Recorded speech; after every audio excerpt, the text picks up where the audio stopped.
today, Jared, what are we doing today, Jared? So we noticed there's a little bit of mould growing on one of these eggs. Yeah. So we're going to try and separate the egg away from the other rest of them, because the rest of them look fine and healthy. The one that's got mould, is that the one that we think didn't have veins? Can you just... Yeah, that's the one with no veins. So see, it's got no veins in it. Show us. And then there's definitely no veins in there at all. You can't see any. I can't see any veins. Like this is one with veins. Yeah. See the veins? Yeah. This one with no veins. And there's mould growing on the side. So we need to separate this one that we think is not healthy from the others. Yeah. So it doesn't pass on. Because last year, Jared, we had a similar problem, didn't we? And we found that the one egg that wasn't fertile with no veins went bad very quickly, but the rest of them were fine. But we're just taking a precautionary measure now, aren't we? Yeah. So what we're doing here is we're going to separate. Now, obviously when you separate eggs after, it's been nearly 2 weeks since they've been laid, Jared. So they're a quarter of the way through the process. The eggs tend to cement, so you've got something standing by just in case, which is the Scotch tape there. Yeah.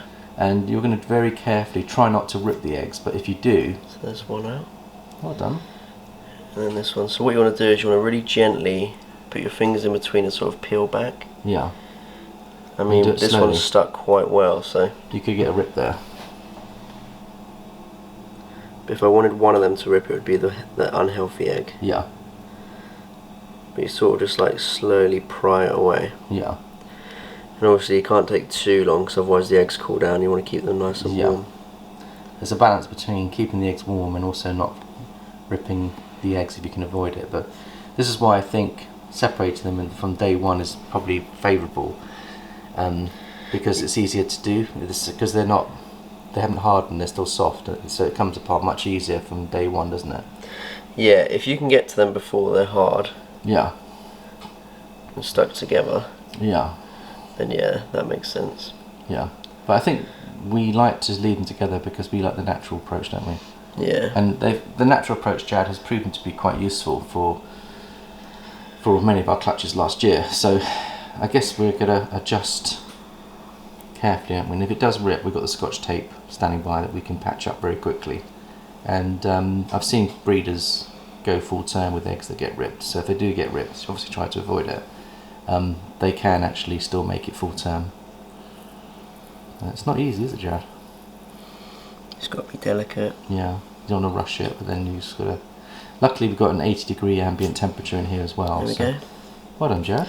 Did you manage to separate them without ripping? Yeah. Okay. So these are the healthy eggs over here, so we'll keep them separate. So we've got 5 healthy eggs. Put a little barrier in there. This is when the pegs come in. Now let's talk about what we're using there, Jared. So these are just plastic straws. They're sort of the ones that you put on a helium balloon to stop them from floating away. But they're solid. They're not. They're solid. They're not like they're not flimsy plastic. You can't really bend them. Look. Yeah, I know a lot of people use golf tees plastic as well. Golf tees. Yeah. Yeah, so that's a good option. Don't use wood though, because wood can mould, can't it? And get. It'll absorb the water and mould. Yeah. Yeah. So that's what you want to do there. Yeah. Can you show us the mould on that egg and how you're going to treat it? So you've already put a bit of athlete's foot powder on there. Yeah. But what we can do is we can put a little bit more on. Is it worth wiping it down with the bud first before you actually... So try to get the mould off with the bud. And obviously you don't want to be spreading it onto the rest of the egg, so you've got to be really careful. So the bud is quite good at getting that mould off, isn't it? Yeah, it does. I mean, this egg's got no veins, so the chances are it's going to go bad. Yeah. But we'll give it a bit more time. Yeah. I mean, I nursed an egg like this last year, and within about a week or so, it all went completely mouldy, despite my treatment, Jared. So yeah, I think we just got to do the best we can. Assume that there could be life in there. Don't, you know, it looks healthy in all other respects, but that's the beauty of actually candling these, isn't it? So then I'd put a little bit in here. That's a good move. That's a good idea. Get some on here, and then rub it into the area. Yeah. Because it only takes those little spores to spread in.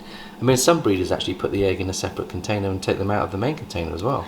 Yeah, you can do that, but because you've separated them completely, you don't really need to. Is that an OTT approach, do you think? No, it's just cautious. It's just being careful with the eggs. Yeah. Be interesting to see what happens to that egg. We'll keep you posted, guys. Clean this up. So it's going to be a short video today. You can see we've got all our animals to be feeding tonight. Jared and I booked some fly fishing on a trout lake, haven't we, Jared? Yeah. And we haven't been fishing together because Jared's been ill for quite a while. So we're going to keep the videos short at the moment, and so enjoy your day, guys. Thank you for the lovely feedback we had over the weekend, because we had some really nice, intelligent feedback and chats. I think Kaz is talking about setting up a Facebook group that we can have regular chats, which I think is a great idea, Jared. Maybe once a week we could do that. But thank you everyone for the lovely support you're giving us, and we will catch you tomorrow. Goodbye for now.